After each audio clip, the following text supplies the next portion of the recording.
जिस विध दिन कर्म प्रकाशा, सो कपियुर्मह राम निवासा। अवध बिहारी श्री रघुराई, रोम रोम। नमस्कार दोस्तों, आप लोग कैसे हैं? हमें उम्मीद है कि आप लोग बहुत अच्छे होंगे। आज नवरात्र का छठवां दिवस, बहुत पावन दिवस है। तो दोस्तों, आज हम बात करेंगे कुछ क्रेशर प्लांट के बारे में। क्रेशर प्लांट में कौन क्रेशर मशीन होता है, हम उसकी आज जानकारी लेंगे। जो कि उसमें मेंटेनेंस क्या रहता है, उसमें स्पेयर पार्ट क्या क्या लगता है और क्या क्या मेंटेनेंस उसको करना चाहिए। तो चलिए स्टार्ट करते हैं। तो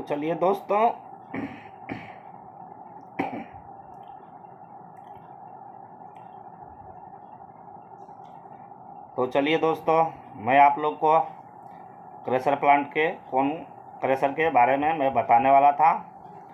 आप लोग को मैं कुछ क्रेशर दिखा दूं। देखिए, ये जौ क्रेशर, दूसरा कौन क्रेशर और तीसरा VSI। तो ये क्रेशर प्लांट में तीनों मशीन जो है कि बहुत इम्पोर्टेंट होती है।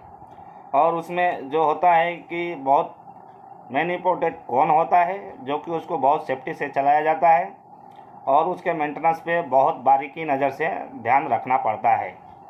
तो दोस्तों, आज हम आपको इसी कौन के बारे में बताएंगे। इसमें स्पेयर पार्ट क्या लगता है, इसमें मेंटेनेंस कैसा रहता है, मेंटेनेंस कैसा करना चाहिए।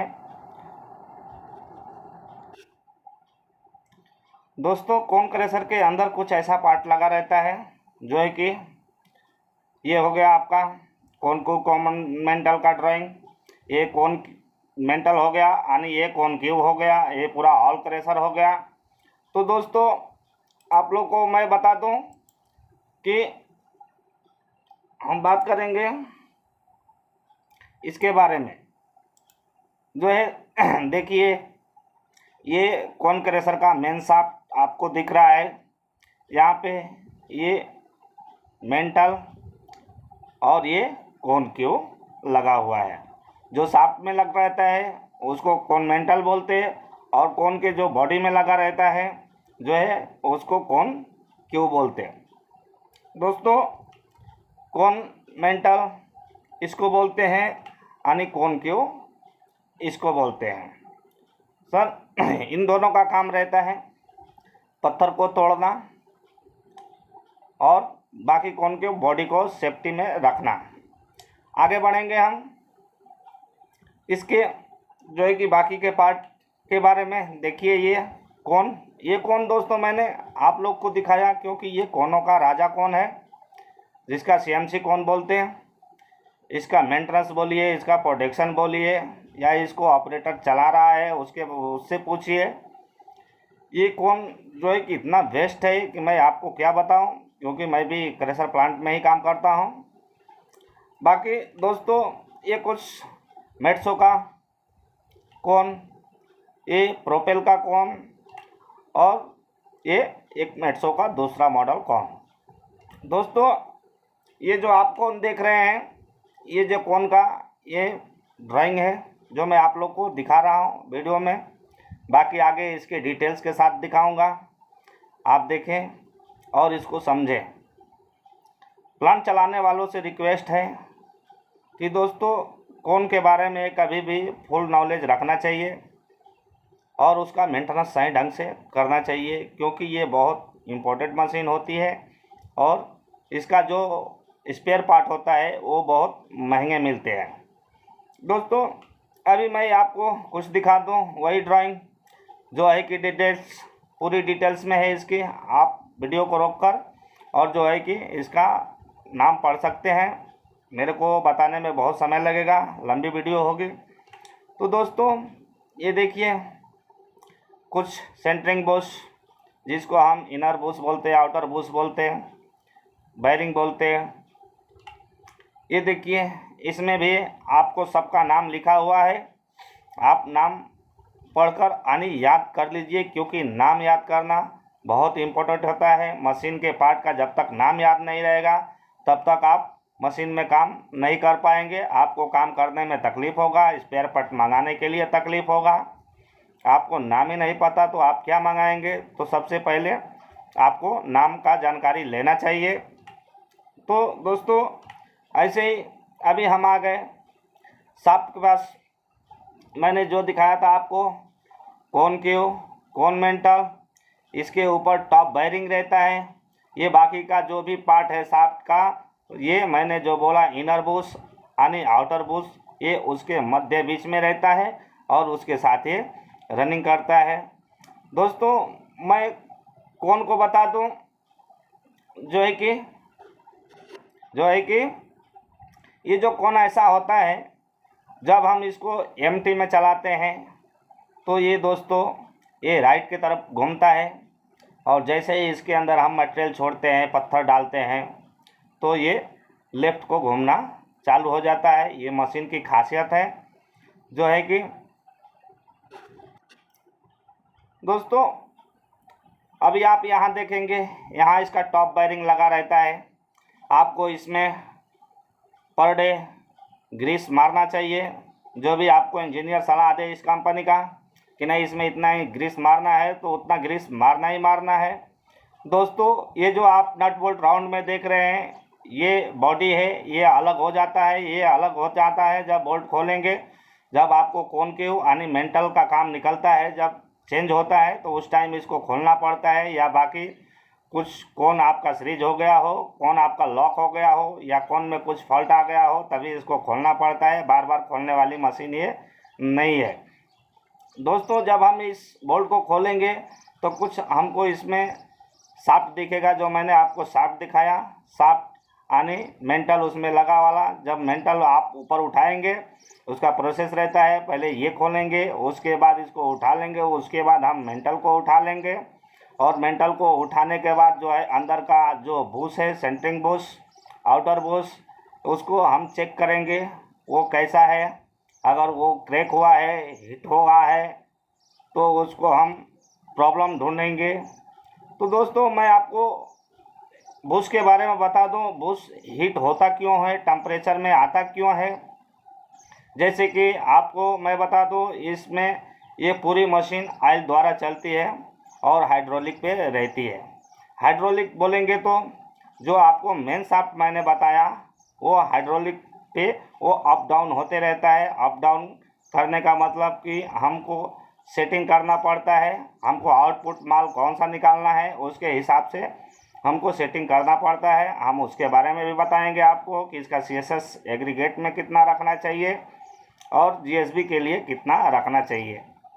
दोस्तों ये जो आप देख रहे हैं बोल्ट लगा वाला, ये नीचे जो बोल्ट लगा वाला जो देख रहे हैं, जो है कि आप इस बोल्ट को खोलेंगे, इस बोल्ट को खोलेंगे तो इसके अंदर जो है कि एक शाफ्ट मिलेगा, जो है कि शाफ्ट ये हाइड्रोलिक का यहाँ रहता है। ये हाइड्रोलिक जब यहाँ से ऑयल पंप से हाइड्रोलिक जब डालते हैं तो ये ऊपर उठता है, और ऊपर उठकर ये कॉनकेव यानी कॉनवेंटल को सेटिंग में लेकर आता है। दोस्तों ये काम क्रेशर प्लांट वाले बहुत कम करते हैं, इंजीनियर लोग करते हैं, मगर आप भी कर सकते हैं। इंजीनियर भी इंसान ही होते हैं, कोई वो बहुत बड़ा भगवान नहीं होते कि उनको ही पता है और हमको नहीं पता है। दोस्तों हम यही आपको बता रहे हैं कि हर एक इंसान इंजीनियर बन सकता है और काम कर सकता है, मगर जब वो इंटरेस्ट लेगा तब।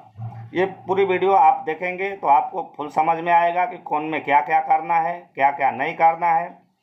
अभी चलते हैं आगे। ये देखिए कौन का जो पुली लगी हुई है, इसके अंदर पिनियन शाफ्ट रहता है। और दोस्तों यहाँ पे आपको एक पिनियन ऑयल डालने के लिए एक पॉइंट रहता है। आपको रोज़ इस पॉइंट को चेक करना है, इसमें पिनियन में ऑयल है या नहीं है। तो इसमें रोज़ अगर है तो रहने दीजिए, और नहीं है तो इसके अंदर ऑयल टॉपअप कीजिए। जो कि आपके कॉन्क्रेसर में ऑयल लगता है, वही ऑयल इसके अंदर टॉपअप कर दीजिए। दोस्तों आगे हम बढ़ेंगे। इसके कौन के अंदर जो मैं बोल रहा था आपको, इस CSS क्या होता है तो CSS मैं आपको बता दूं, जो ये आपको दिख रहा है यानी इसका ये जो कॉर्नर दिख रहा है, ये दोनों के अंदर कितना गैप रहता है उसको हम CSS बोलते हैं। और CSS मापने के लिए, सेटिंग करने के लिए आपको अंदाज़े से कभी नहीं करना चाहिए दोस्तों। आपको प्लांट में 2 या 2.5 इंच का पाइप मिल जाएगा। पाइप को कट कीजिए 50 mm तक का, और कट करने के बाद कोन को चालू कीजिए यानी उसके अंदर पाइप को रस्सी में बांध कर डाल दीजिए, और फिर पाइप को उठाइए और उसको वार्नियर से मापिए कितना है CSS। अगर ज़्यादा है तो और एक बार सेटिंग कीजिए, कम है तो थोड़ा सेटिंग बढ़ा दीजिए। मगर सेटिंग दोस्तों आपको बता दूं कि GSB के लिए सेटिंग 30 का रखना चाहिए, 30 या 32 mm का।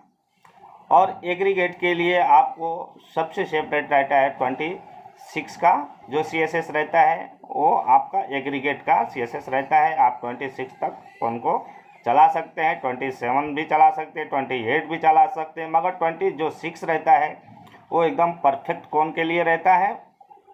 और उसमें एग्रीगेट का जो भी है प्रोडक्शन बहुत अच्छा निकलता है। और मेन बात है दोस्तों, CSSC के ऊपर जो है कि प्रोडक्शन का डिपेंड रहता है।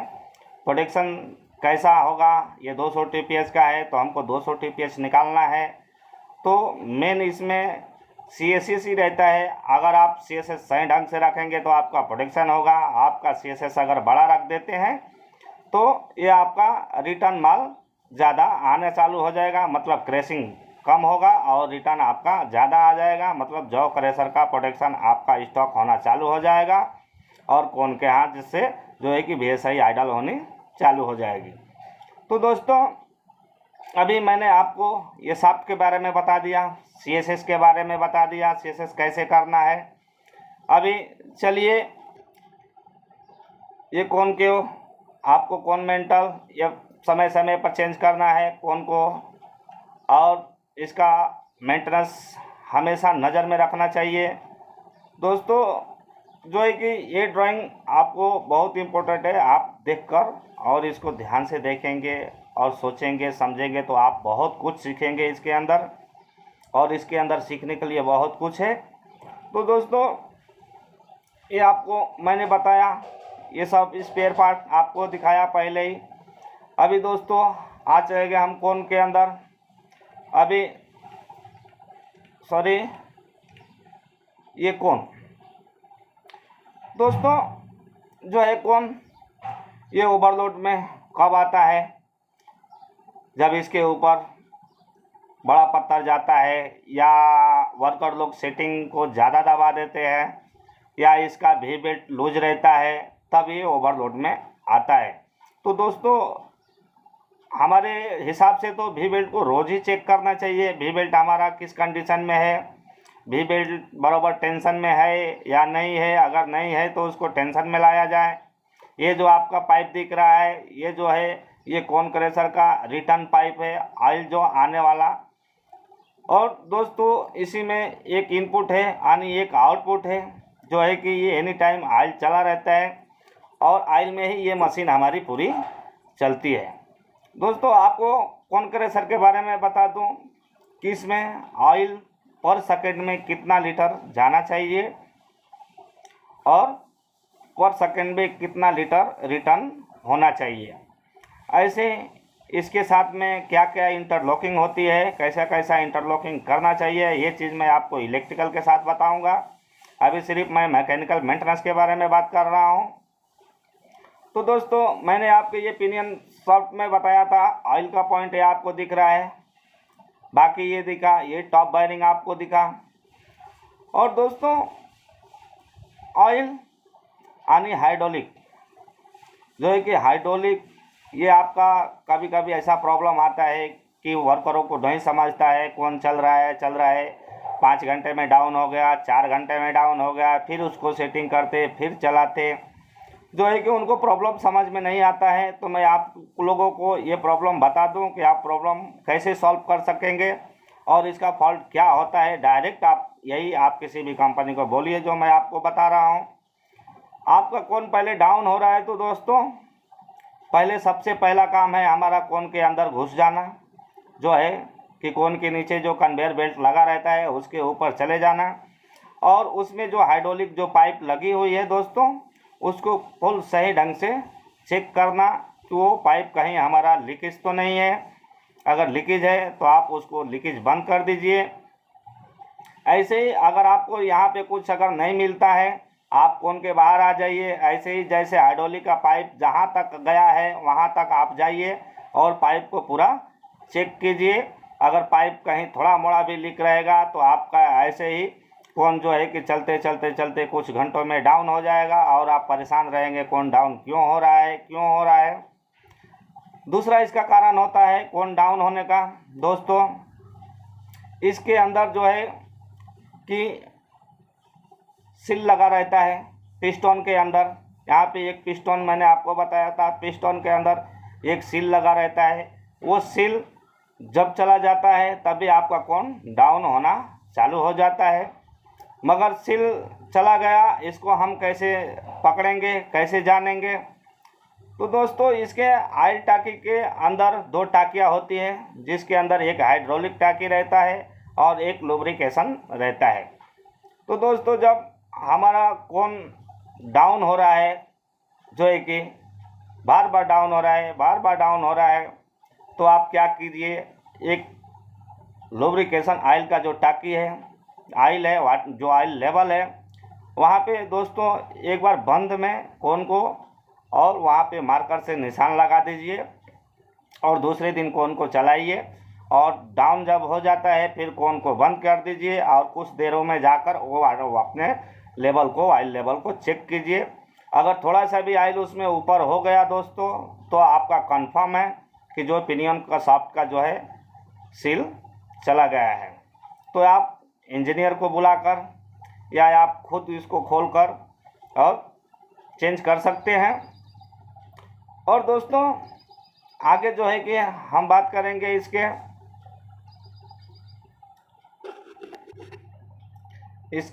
डस्ट सील के बारे में। दोस्तों इसमें डस्ट सील लगा रहता है। डस्ट सील का काम क्या रहता है मैं ये भी आपको बताऊंगा। और डस्ट सील में दोस्तों आप बेल्ट से ही जब घुसेंगे कोन के अंदर तो आपको जो मैंने कोन मेंटल दिखाया जो शाफ्ट में लगा रहता है उसी के अंदर दोस्तों 4 पॉइंट रहता है ग्रीस का, जो कि डस्ट सील को ग्रीस मारा जाता है। और डस्ट सील को ग्रीस मारना बहुत ज़रूरी होता है। बहुत जगह मैंने देखा है कि प्लांट चलाने वाले लोगों ने मालक को झूठ बोलते, नहीं हमने ग्रीस मारा, हमने ग्रीस मारा, और जो है कि वो ग्रीस मारते नहीं धूल मिट्टी घुसने के वजह डर से। तो दोस्तों ऐसे काम में डरना नहीं चाहिए, हिम्मत बना के काम करना चाहिए। और जब तक आप जाएंगे नहीं तब तक आप कुछ सीखेंगे नहीं, देखेंगे नहीं तब तक सीखेंगे नहीं, करेंगे नहीं तब तक कुछ सीखेंगे नहीं। तो आपको कोन के नीचे उतरना है, कोन के नीचे जो बेल्ट पर है उसके ऊपर चले जाना है और जाके ऊपर मुंडे उठाकर देखना है दोस्तों, आपको 4 होल मिलेगा मेंटल के अंदर, वहाँ से आपको डस्ट सील को ग्रीस मारा जाता है। दोस्तों डस्ट सील क्यों लगाया जाता है मैं आपको ये बता दूं, जो है कि डस्ट सील डस्ट को बचाने के लिए लगाया जाता है कि हमारे जो ऑयल है उसके अंदर, ऑयल के अंदर डस्ट ना मिक्स हो, इसी के लिए हम वहाँ पे डस्ट सील लगाते हैं। और जब उसमें ग्रीस रहता है चारों तरफ तो जो है कि ऑयल के अंदर कभी डस्ट नहीं जाता है, क्योंकि डस्ट जाकर वो ग्रीस में ही चिपक जाता है। और जब ग्रीस नहीं मारते हैं तो दोस्तों जो है कि आपके ऑयल में डस्ट जाता है। कहीं पर भी प्लांट में जब ऑयल चेंज कर रहे हैं, जिस ऑयल टाकी में आपका डस्ट मिल रहा हो, ज़्यादा डस्ट का मात्रा ज़्यादा, बहुत ज़्यादा है, ऑयल बहुत गाढ़ा हो गया है, तो उसका एक ही रीज़न है दोस्तों, बाकी और कुछ नहीं। वहाँ के वर्कर लोग जो है कि डस्ट सील के अंदर ग्रीस नहीं मार रहे। तो आप लोगों से मैं रिक्वेस्ट करूँगा प्लांट चलाने वाले दोस्तों कि मेंटेनेंस आपको ही करना रहता है। कौन ख़राब हो गया तो आपको ही खोलना है, फिटिंग करना है, मालक को कुछ नहीं करना है, आपको ही कष्ट होता है, आपको ही मेहनत होता है। हमको भी मालूम है जब कौन का काम निकलता है तो 2-2 दिन लग जाता है, तो उसमें खाना पीना सब बंद हो जाता है और मेहनत बहुत ज़्यादा होता है। तो मेहनत करने से अच्छे जो है कि हम इसके ऊपर ध्यान रखें, इसका सही ढंग से मेंटेनेंस करें। तो दोस्तों इतना सब मैं आप लोग को बताया, इसका ऑयल का इंटरलॉकिंग, टेम्परेचर का इंटरलॉकिंग, इसका हाइड्रोलिक लुब्रिकेशन का, ये सब इंटरलॉकिंग इलेक्ट्रिकल या इसका वायरिंग कैसे किया जाता है, मैं आपको ये इलेक्ट्रिकल में लेकर आऊँगा। तो दोस्तों आज के लिए इतना ही। थैंक यू, धन्यवाद। आपका दिन शुभ हो। आपका छोटा भाई उमेश।